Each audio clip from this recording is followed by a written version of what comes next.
लगाना चाहते हैं बैन लगा दीजिए।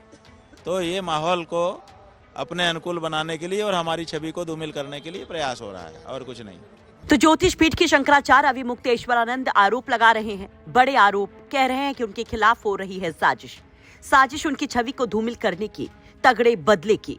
दरअसल अविमुक्तेश्वरानंद और उनके भक्त फिर से आक्रोशित हैं, एक और नोटिस की वजह से, कि क्या वाकई में कोई बड़ी साजिश रची जा रही है। प्रयागराज मेला प्राधिकरण ने स्वामी अविमुक्तेश्वरानंद को एक और नोटिस भेजा है। इस नोटिस को भी गेट पर चस्पा करवा दिया गया।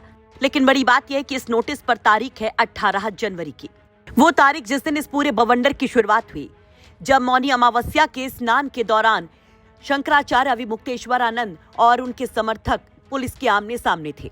बड़े बड़े अधिकारियों से तू मैं में थी और बाद में उनके भक्तों और पुलिस में भारी भिड़ंत होती है, जिसकी कई तस्वीरें सोशल मीडिया पर वायरल होती हैं। कई सवाल होते हैं कि क्या यूं संतों को, यूं बटकों को पुलिस मार सकती है। उसके बाद शुरू होता है नोटिस का खेल। अभी जो 18 जनवरी का नोटिस सामने आया है, इस नोटिस में तो स्वामी अविमुक्तेश्वरानंद को मेला क्षेत्र से ही बैन करने की बात कही गई है। ये नोटिस स्वामी के 2 संस्थानों को भेजा गया है और 24 घंटे के अंदर जवाब न देने पर हमेशा के लिए मेला क्षेत्र से बाहर करने की बात कही गई है। लेकिन बकौल स्वामी अविमुक्तेश्वरानंद, उनको कल जब हमारे सहयोगी संतोष ने 21 जनवरी की रात को बात की, तभी इसकी जानकारी हुई। इसके पहले उनको कोई जानकारी इस नोटिस के बारे में नहीं थी। वो कहते हैं किसका भी जवाब दिया जाएगा। वहीं बोलते बोलते अपने समर्थकों, अपने अनुयायियों और अपने भक्तों को भी बड़ा संदेश मानो दे जाते हैं।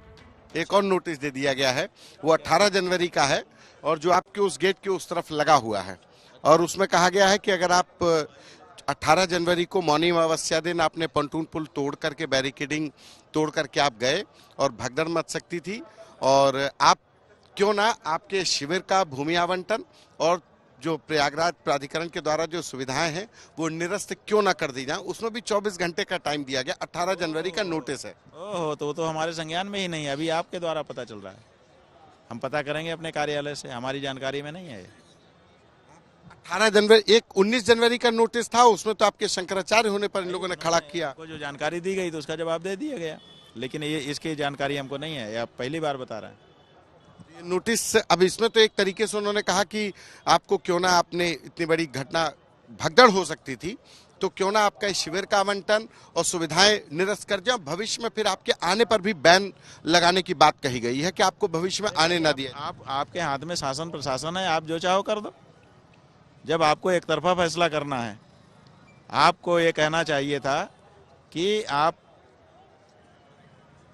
ने ये किया है, इस पर अपनी बात कहिए। नहीं, अब आप लगाना चाहते हैं बैन लगा दीजिए, शासन है।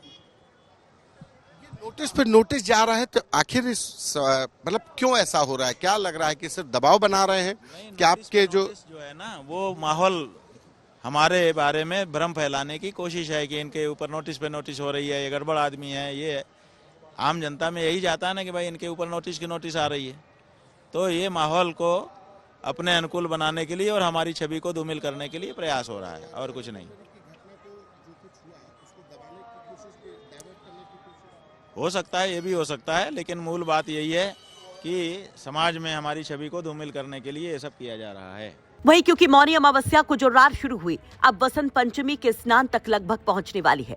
कुछ ही घंटे में बसंत पंचमी का भी स्नान होना है। ऐसे में बड़ा जवाब इस पर भी वो देते हैं। मौनी अमावस्या का स्नान हमारा अभी कंटिन्यू है, चले, उसके लिए बीच में बाधाओं से के बाद तब हम जा पाएंगे, तब हमारा मौनी अमावस्या का स्नान मुकम्मल होगा, माने संपन्न होगा। दरअसल पहले 19 जनवरी की तारीख का एक नोटिस शंकराचार्य के शिविर के गेट पर चस्पा किया गया था। इस नोटिस में सुप्रीम कोर्ट में चल रहे मामले का हवाला देते हुए प्रशासन ने अविमुक्तेश्वरानंद से पूछा था कि वो कैसे खुद को शंकराचार्य बता रहे हैं। प्राधिकरण ने इसको लेकर अविमुक्तेश्वरानंद से जवाब मांगा था, जिस पर मुंह तोड़ जवाब शंकराचार्य स्वामी अविमुक्तेश्वरानंद सरस्वती की तरफ से दिया गया। 1 पन्ने का जवाब 8 पन्नों में दिया गया और ये जवाब दिया सुप्रीम कोर्ट के एडवोकेट अंजनी कुमार मिश्रा ने, जिसमें उन्होंने मेला प्राधिकरण के आरोपों को पूरी तरह से नकारते हुए नोटिस को ही अधिकार क्षेत्र से बाहर बता दिया, मनमाना, दुर्भावनापूर्ण और असंवैधानिक बता दिया। नोटिस का जो जवाब भेजा गया उसमें कहा गया, ब्रह्मलीन शंकराचार्य स्वामी स्वरूपानंद सरस्वती ने जीवन काल में ही स्वामी अविमुक्तेश्वरानंद को अपना उत्तराधिकारी नियुक्त किया था। 11 सितंबर 2022 को उनके ब्रह्मलीन होने के अगले दिन यानी 12 सितंबर 2022 को वैदिक विधि विधान के साथ स्वामी अविमुक्तेश्वरानंद का विधिवत अभिषेक किया गया। इसका उल्लेख सुप्रीम कोर्ट के 14 अक्टूबर 2022 के आदेश में भी दर्ज है। जवाब में यह भी कहा गया कि शंकराचार्य पद को लेकर किसी भी कोर्ट से कोई स्टे ऑर्डर नहीं है। श्रृंगेरी, द्वारका और पूरी पीठ के शंकराचार्यों के समर्थन का भी दावा किया गया है। वहीं इसके साथ ये भी कहा गया कि ब्रह्मलीन स्वरूपानंद सरस्वती की वसीयत को वैध करार देते हुए गुजरात हाई कोर्ट ने उस वसीयत को चुनौती देने वाली याचिका को ही खारिज कर दिया था। लेकिन अब जो दूसरा नोटिस है उस पर जवाब कब तक स्वामी की तरफ से दिया जाएगा, कैसा जवाब दिया जाएगा? लगातार स्वामी जो अपने शिविर से बाहर बैठे हुए हैं, जो लगातार प्रेस कॉन्फ्रेंस कर रहे हैं, क्या इसको लेकर भी वो बड़ा हमला मेला प्राधिकरण या फिर Prayagraj commissioner, Prayagraj police commissioner, Prayagraj मंडल कमिश्नर पर करेंगे? और जो जवाब इसमें दिया जाता उस जवाब में क्या कुछ कहा जाता है, इसके लिए करना होगा थोड़ा इंतजार। प्रयागराज से संतोष शर्मा की रिपोर्ट, यूपी तक। आपके संबंध मीट व्यापारियों से हैं, बीफ व्यापारियों से हैं, जो भैंस का, बकरे का व्यापार करते हैं। आप उनके साथ अल्दुआ कंपनी में डायरेक्टर रह चुके हैं। और आप हिंदुओं की बात कर लें, आप शाहरुख खान को गद्दार कर लें, लेकिन आपके संबंध देखिए मेरी जानकारी में कुरैशी जैसे मेरी पूरी जानकारी में है। पहले तो मैं आपको एक बात बताऊं कि ये अब तो अखिलेश के चेले चपाटे इसे उठा रहे हैं। ये 2013 में आजम खान और शिवपाल जी ने प्रेस की थी और प्रेस करके मुझ पर आरोप लगाया था यही सेम 100% यही सेम कि ये अल्दुआ कंपनी संगी सोम की है। हमने तब चैलेंज किया था मीडिया के सामने कि अगर आजम खान हमें इसमें हमारा जरा सी भी संलिप्तता किसी मीट फैक्ट्री या मीट वाले से दिखा दें तो हम राजनीति छोड़ देंगे, देश छोड़ देंगे, नहीं तो आजम खान को छोड़नी पड़ेगी। आप लगाइए कि उस टाइम मेरठ के जो कमिश्नर थे उन्होंने इसकी जांच की।